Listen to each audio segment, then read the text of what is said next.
Hello students, फिर से आपके सामने एक 2 डायमेंशनल मोशन का क्वेश्चन लेके आया हूँ। ऐसे क्वेश्चन आप डेली लाइफ में भी जैसे देख सकते हैं कि ये मतलब मान लीजिए आपके पास एक पॉइंट ओ है, वहाँ से आपने एक बॉल को स्ट्राइक किया with the velocity u at an angle 45 degree with the horizontal. आपके सामने एक वॉल है जो 60 डिग्री पे इंक्लाइंड है विद द हॉरिजॉन्टल, और आपने इस बॉल को यहाँ से लेट सपोज आपने एक बॉल को प्रोजेक्ट किया।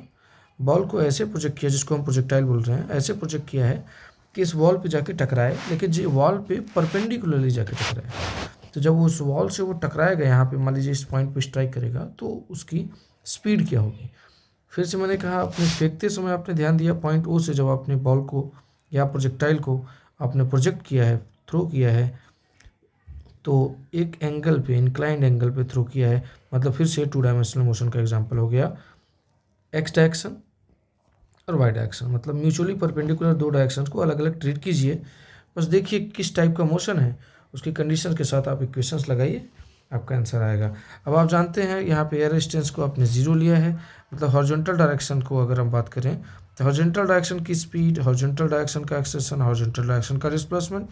वैसे वर्टिकल डायरेक्शन का वेलोसिटी, स्पीड में बोल रहा हूँ सॉरी, वर्टिकल डायरेक्शन का वेलोसिटी, वर्टिकल डायरेक्शन का एक्सेलेरेशन और वर्टिकल डायरेक्शन का डिस्प्लेसमेंट। चूँकि हॉरिजॉन्टल डायरेक्शन में एक्सेलेरेशन नहीं ले रहे हैं, तो डेफिनेटली एक ही फॉर्मूला लगेगा। हॉरिजॉन्टल डायरेक्शन का डिस्टेंस, जिसको मैं एक्स मान लूँ, is equal to horizontal direction का वेलोसिटी इनटू टाइम। वैसे ही और एक्सेलरेटेड मोशन होगा हमारा वर्टिकल डायरेक्शन वाला, जिसमें हम एक्सेलरेशन ड्यू टू ग्रेविटी मान रहे हैं। ए की वैल्यू को माइनस जी ले लेते हैं downward as a negative sign convention, and upward को आप पॉजिटिव ले रहे हैं। ठीक है, तो यहाँ पे आप वर्टिकल डायरेक्शन के लिए आप यूज़ करेंगे equation of motion minus half G T square. Minus plus कैसे लेते हैं आप जानते हैं, साइन कन्वेंशन के थ्रू। डाउनवर्ड टू नेगेटिव लिया है बस। तो इतना कुछ इसमें करना भी नहीं है। अब ये आपने इसको प्रोजेक्ट किया और ये यहाँ से जाके मान लीजिए दीवार पे ऐसे टकरा गया। टकराते समय उसने क्या बोला, ये परपेंडिकुलर जाके टकराया, ये ऐसे, मतलब वॉल से कितना डिग्री बना रहा है, 90 डिग्री। ज़रा आप इसको अलग से ट्रीट कीजिए। और आप जानते हैं, चूँकि हॉरिजॉन्टल डायरेक्शन में कोई एक्सेलरेशन हम नहीं ले रहे हैं, एयर रेजिस्टेंस को निगलेक्ट कर रहे हैं, तो डेफिनेटली हॉरिजॉन्टल डायरेक्शन के मोशन को कैसे मान लेंगे आप। हॉरिजॉन्टल डायरेक्शन का मोशन आपका हो जाएगा यूनिफॉर्म मोशन। मतलब आप जो प्रोजेक्टाइल में बार बार यूज़ करते हैं कि हॉरिजॉन्टल डायरेक्शन का वेलोसिटी का component in horizontal direction constant रहेगा।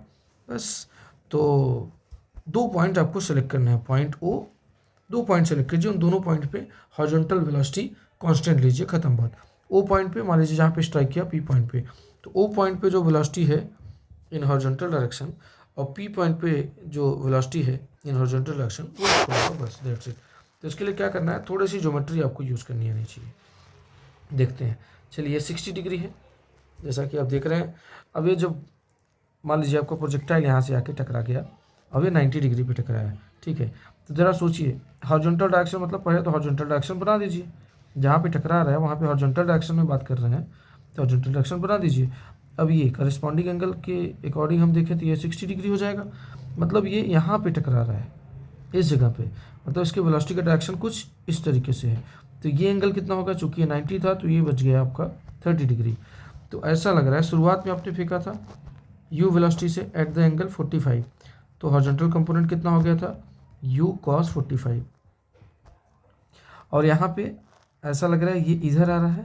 मान लीजिए कुछ वेलोसिटी आप v ले लेते हैं, u एट p को हम v ले लेते हैं, तो v हॉरिजॉन्टल से कितना एंगल बना रहा है, 30 डिग्री, तो ये हो जाएगा v cos 30। हॉरिजॉन्टल डायरेक्शन की वेलोसिटी इसको इक्वल लिख दीजिए, u cos 45 degree that must be equal to v cos 30 degree. अच्छा, आंसर u के टर्म में आएगा, क्योंकि u गिवन नहीं है, मतलब u को u ही लेना है, कुछ भी हो सकता है वो। तो u ओवर रूट 2 cos 45 और v रूट ओवर 3 ओवर 2। इसको हम सॉल्व करते हैं तो v की वैल्यू आ जाती है हमारी रूट 3 नीचे, और ये 2 जाके ऊपर हो जाएगा, तो हो जाएगा ये root over 2/3 into u times, sorry, root over 2/3 times of u हमारे वेलोसिटी। मतलब 2 पॉइंट्स आप सेलेक्ट कीजिए बेटा, एक o और जहाँ पे जाके टकराया, उन दोनों पॉइंट्स पे हॉरिजॉन्टल वेलोसिटी के कंपोनेंट्स को कैसे भी करके आप इक्वल ले लीजिए, क्योंकि हॉरिजॉन्टल डायरेक्शन में एक्सेशन नहीं है। ऐसे यहाँ जहाँ पे टकरा रहा है वहाँ पे हॉरिजॉन्टल लाइन खींच दीजिए, और जहाँ से आपने फेंका था वहाँ पे हॉरिजॉन्टल लाइन खींच दीजिए, बस फिर हॉरिजॉन्टल डायरेक्शन की वेलोसिटी को इक्वल लीजिए। That's it. Thank you.